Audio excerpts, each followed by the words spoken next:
پانی کے لیے رو رہے تھے. میں نے کہا نہیں نادان نہیں. تم کہتے ہو کہ علی اصغر کو کیا پتا. ارے جہاں تمہاری عقل ختم ہوتی ہے وہاں سے اہل بیت کی عقل شروع ہوا کرتی ہے, وہاں سے اہل بیت کی عقل شروع ہوا کرتی ہے. تم کہتے ہو علی اصغر کو کیسے پتا کہ شہادت کس منزل کا نام ہے. تو آؤ ذرا سا دیکھو, وہ تو علی اصغر ہیں, وہ تو آقاؤں کے آقا ہے میرے علی اصغر.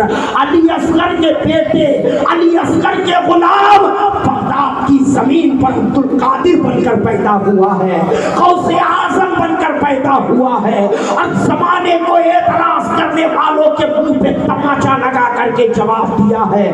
کہا نادان دیکھ, عبد القادر پیدا ہوتے ہی روزہ کیسے رکھ رہا ہے. عبد القادر پیدا ہوتے ہی روزہ کیسے رکھ رہا ہے.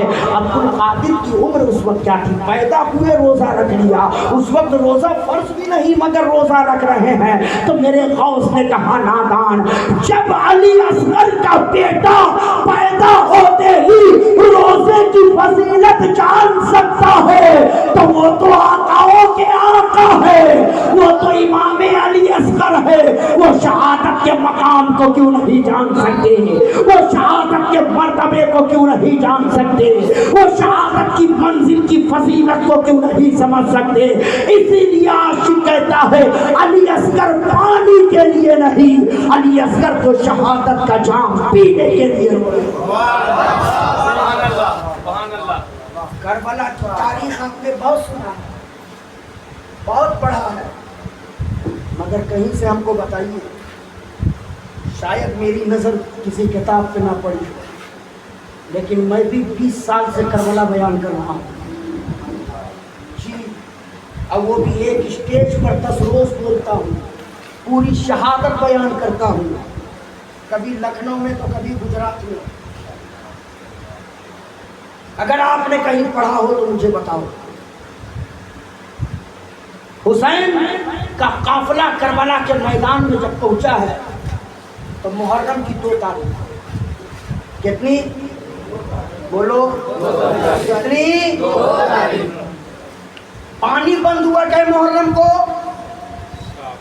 بلند آواز سے 7 محرم, سب جانتے ہیں, سب جانتے ہیں 7 محرم.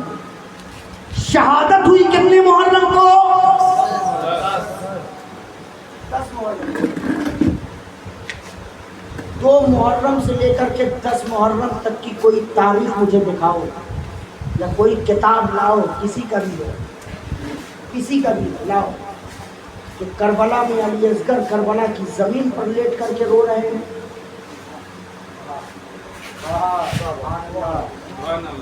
علی اصغر کربلا کی زمین پر لیٹ کر کے کھیل رہے ہیں, کہیں سے بھی دکھا دیں کہ علی اصغر کو حضرت شہربانوں نے زمین پر لٹایا ہو. میری نظر سے تو کوئی تاریخ نہیں. میں نے بہت ڈھونڈا, جب بھی میں نے تاریخ میں پڑھا ہے تو یہی پڑھا ہے کہ علی اصغر جھولے میں ہے. بولو بولو بولو بولو بولو بولو. کوئی سینہ پیٹ کے کہتا ہے یا حسین, تم سینے پہ چڑھ کے بولو یا حسین. علی اصغر جھولے میں ہے, علی اصغر شہربانوں کی گود میں ہے. آقا علی اصغر حضرت ام رباب کی گود میں ہے, سیدہ زینب کی گود میں ہے آقا علی اصغر. تمام گودوں سے ہوتے ہوئے اخیر میں آقا حسین کی گود میں آ گئے. میں سمجھ رہا ہوں کہ آپ بہت تھک چکے ہیں, اب ختم میں کرنے والا ہوں. آ گئے گود میں, حسین کی گود ہی میں ہے, میدان میں چلے گئے. وہاں بھی میرے حسین نے زمین پر لٹایا نہیں علی اصغر کو, اوپر ہی اوپر رکھا جا رہا, جسم کو زمین سے ٹچ نہیں ہونے دیا جا رہا, جسم کو کربلا کی مٹی سے لگنے نہیں دیا جا رہا ہے.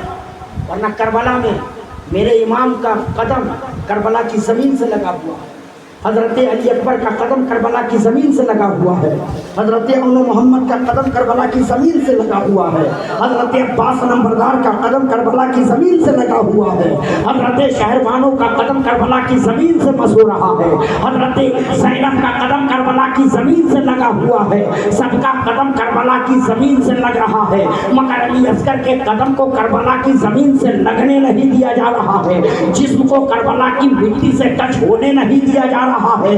آقا حسین کی گود میں ہے حضرت علی اصغر، ظالم نے تیر چلایا تھا اور حلق کو چیرتا ہوا میرے امام کے بازو میں آ کر وہ تیر بے وقت ہو گیا تھا، گود ہی میں حضرت علی اصغر ہے اور جام شہادت آپ نے نوش کر لیا ہے۔ میں نے عالم تصور میں کہا میرے امام آخر آپ کربلا کے میدان میں حضرت علی اصغر کو زمین سے کیوں بچا رہے تھے؟ کربلا کی زمین سے علی اصغر کو دور کیوں رکھا جا رہا تھا؟ کربلا کی مٹی سے علی اصغر کے جسم کو ٹچ ہونے کیوں نہیں دیا جا رہا تھا؟ تو کربلا کی زمین سے آواز آئے گی نادان، میری نظر دیکھ رہی تھی کہ کل مکے کی زمین پر جب میرے دادا اسماعیل ذبیح اللہ پیاس سے تڑپ رہے تھے، حلق سوکھ کر کے کانٹا ہو گیا تھا، ہاجرہ نے پتھر پر لٹا دیا تھا تو اسماعیل ذبیح اللہ نے ایڑی رگڑ دی تھی تو پہاڑ کے پتھر کے کلیجے سے زمزم جاری ہو گیا تھا۔ علی اصغر کو اگر کربلا کی زمین سے ٹچ کر دیا جاتا تو ڈر تھا کہ کہیں دوسرا زمزم نمودار نہ ہو جائے، کہیں دوسرا زمزم کربلا سلگتے دشت میں برفیلے موسم کو اٹھا لاتے، بھگو کے نور کے پانی میں شبنم کو اٹھا لاتے۔ حسین ابن علی کے پیاس میں ایک راز تھا، ورنہ فرشتے خانہ کعبہ سے زمزم کو اٹھا لاتے۔ وہ حسین ہے، حسین کا کوئی جواب نہیں، اس حسین کا جواب کوئی لائے کہاں سے؟ لائے کہاں؟ آج حضرت حسین پاک کی زندگی کا بہت بڑا حصہ تاریخ کے پنوں سے غائب کیا گیا۔ آپ نے ہمیشہ سنا حسین پیدا ہوئے، پیدائش کا واقعہ خوب گلا پھاڑ پھاڑ کے بیان کیا جاتا ہے، بیان کیا جاتا ہے۔ حسین نانا کے کندھے پر ہے، بیان کیا جا رہا ہے، پشت نبی پر ہے، بیان کیا جا رہا ہے۔ جب میرے سرکار کا وصال ہوا اس وقت آقا حسین کی عمر ہے 6 سال، بعض کتابوں میں 5 سال، بعض کتابوں میں 7 سال، لیکن مان لیجئے 6 سال، 6 سال۔ اس کے بعد ہم نے کتابوں میں کیا پڑھا یا کیا سنا؟ کربلا کا میدان ہے، حسین گھوڑے پر ہے، دشمنوں سے مقابلہ کرتے ہوئے حسین شہید ہوئے۔ اس وقت آقا حسین کی عمر ہے 56 سال، بعض کتابوں میں ہے 58 سال، لیکن آپ 56 ہی لیجیے، 56 میں سے 6 نکالیے، کتنا بچا؟ یہ 50 سالہ زندگی کو کہاں غائب کیا؟ تاریخ کے پنوں سے یہ 50 سالہ زندگی کہاں ہے؟ کہاں بیان کیا جاتا ہے؟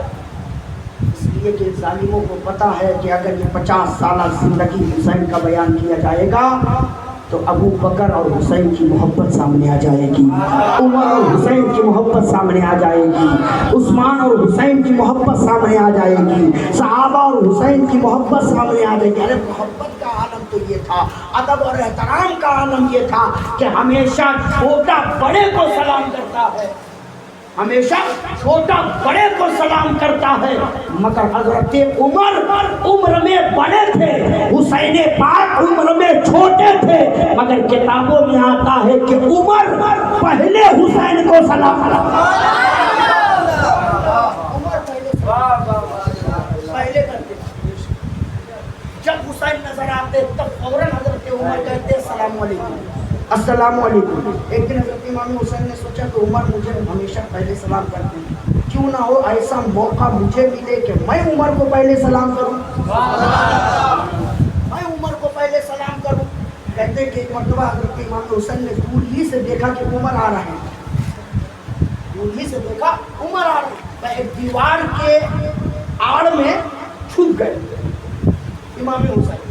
کہ حضرت عمر آئیں گے اور میں فوراً نکلوں گا اور نکل کے کہوں گا یا عمر السلام علیکم. حضرت عمر قریب آئے, ابھی حسین پاک نکلنے ہی والے ہیں. عمر دیوار کے قریب پہنچتے ہی کہتے ہیں یا حسین السلام علیکم. امام حسین نکلے, کہا یا عمر آپ کو کیسے معلوم کہ میں یہاں ہوں؟ آپ کو کیسے معلوم کہ میں اس دیوار کی آڑ میں ہوں؟ آپ کو کیسے معلوم کہ میں یہاں کھڑا ہوں؟ جواب سنو, حضرت عمر کا ایمان تازہ ہو جاتا. پیار سے بولو, پیار سے, پیار سے, پیار سے. عمر کہتے ہیں حسین تیری صورت بھی مصطفیٰ والی نہیں ہے بلکہ تیری خوشبو بھی مصطفیٰ والی ہے. اسی لیے اعلیٰ حضرت کہتے ہیں کیا بات رضا اس چمنستان کرم کی, زہرا ہے کلی جس میں حسین اور حسن پھول, تیری نسل پاک میں ہے بچہ بچہ نور کا, تو ہے. آج لوگ کہتے ہیں کہ یہ لوگ اہل بیت کا ذکر ہی نہیں کرتے. کچھ لوگ تو یہاں تک کہہ دیتے ہیں ان کے اعلیٰ حضرت لکھیں گے تب تو بولیں گے. میں کہتا ہوں ابے میرے اعلیٰ حضرت نے اہل بیت کے تعلق سے وہ لکھ دیا ہے جو آج تک کوئی نہ لکھ سکا. آپ کو اتنا بڑا دعویٰ, میں کہوں گا جی ہاں. اعلیٰ حضرت کہتے تیری نسل پاک میں ہے, تیری نسل پاک میں ہے بچہ بچہ نور کا, تو ہے عین نور تیرا, سب گھرانہ نور کا. یا رسول اللہ آپ کے گھرانے میں پیدا ہونے والا ہر بچہ نور ہے. آپ بھی نور ہیں, حسین بھی نور ہے, علی اکبر بھی نور ہے, قاسم بھی نور ہے, اور محمد بھی نور ہے. اے میرے آقا آپ کے گھرانے میں پیدا ہونے والا ہر بچہ نور ہے, اور قیامت تک جو بھی آپ کے گھرانے سے پیدا ہوگا یا رسول اللہ سب نور ہے.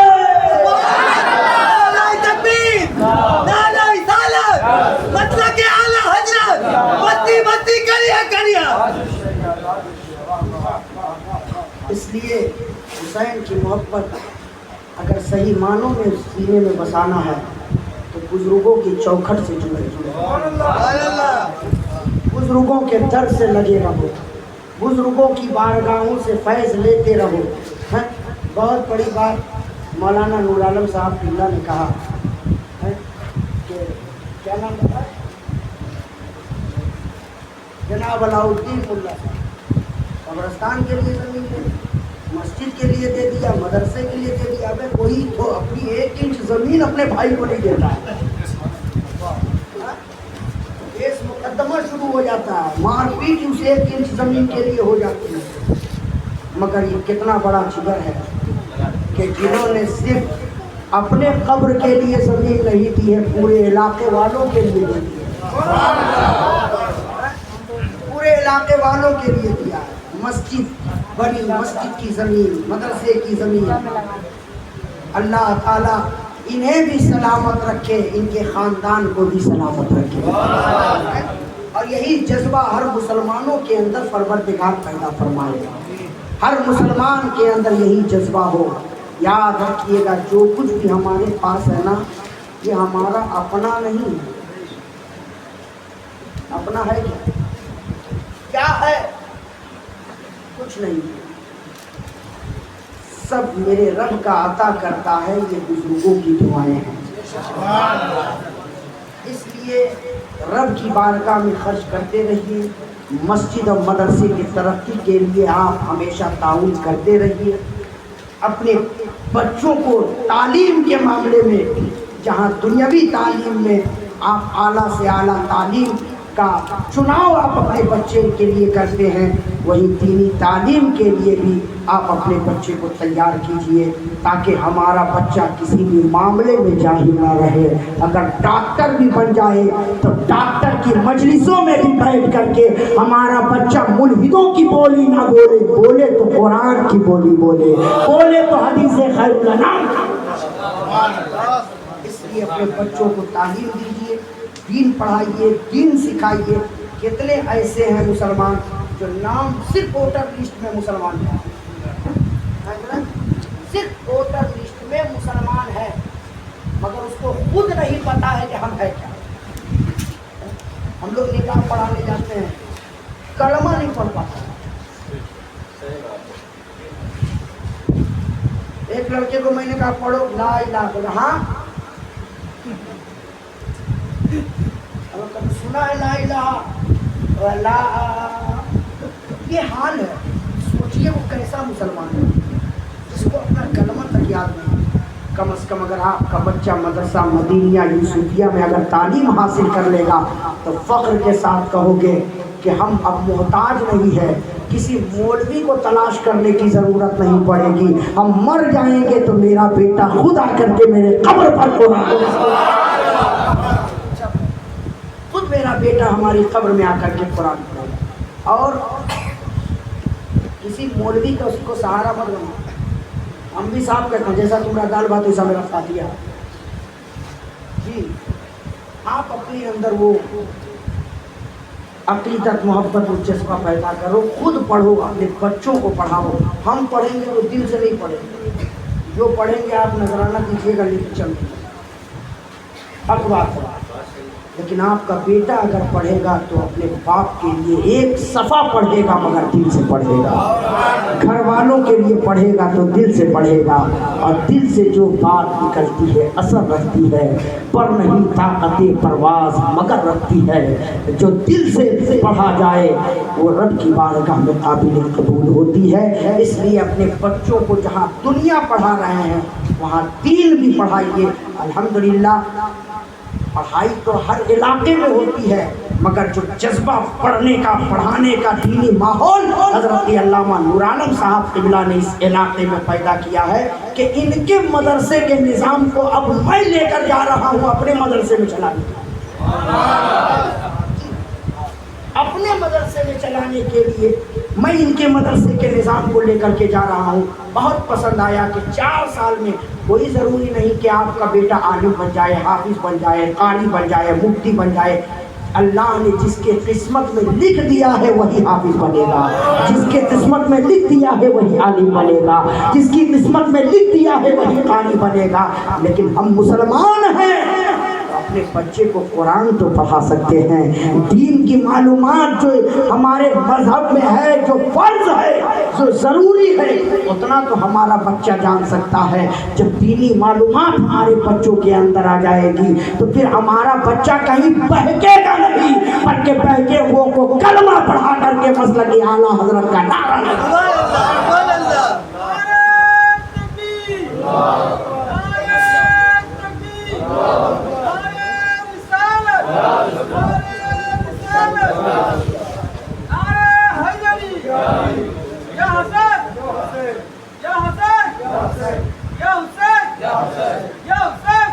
دونوں ہاتھ اٹھا کے بولو یا حسن یا حسین یا حسین یا حسین یا حسین یا حسین۔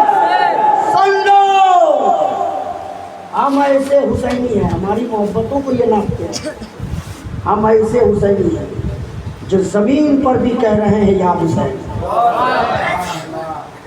قبر میں جائیں گے وہاں بھی کہیں گے۔ یہیں تک نہیں حضرت، جب نکیرین آئیں گے مجھ سے پوچھیں گے من رب کا، تیرا رب کون ہے؟ ہم کہیں گے ربی اللہ، میرا رب اللہ ہے۔ دوسرا سوال کریں گے ماں دینوں کا، تیرا دین کیا ہے؟ قبر میں مچل کے کہیں گے یا حسین۔ کیا کہیں گے؟ اگر کسی مولوی کو فتویٰ دینا ہو اظہار اشرف پہ بعد میں، غریب نواز پہ پہلے، غریب نواز تو پہلے اس لیے کہ میرے غریب نواز خود کہہ رہے ہیں دین است حسین کی پناہ است حسین، اے حسین تم ہی دین ہو، اے حسین تم ہی دین کی پناہ ہو۔ جب میرے غریب نواز نے حسین کو دین کہا ہے، جب کو میرے غریب نواز نے حسین کو دین کی پناہ کہا ہے، تو لکیرین قبر میں یہی تو پوچھیں گے تیرا دین کیا ہے؟ غریب نواز نے کہا حسین ہی دین ہے، حسین ہی دین کی پناہ ہے۔ تو ہمیں اسلام غریب نواز کے صدقے میں ملا ہے، تو قبر میں بھی ہم کہیں گے میرا دین، قبر میں بھی کہیں گے یا حسین، حشر میں بھی کہیں گے، جنت میں جانے کے بعد بھی کہیں گے، ملے گی جنت پیے گے کوثر، اسی کو محشر میں چین ہوگا، نبی محبت کریں گے اس سے جس کے دل میں حسین ہوگا۔ یا زندہ صحبت باقی انشاءاللہ پھر زندگی رہی تو مکمل خطاب انشاءاللہ آپ کے سامنے ہوگی۔ اللہ تعالی ہم سبوں کی حاضری کو قبول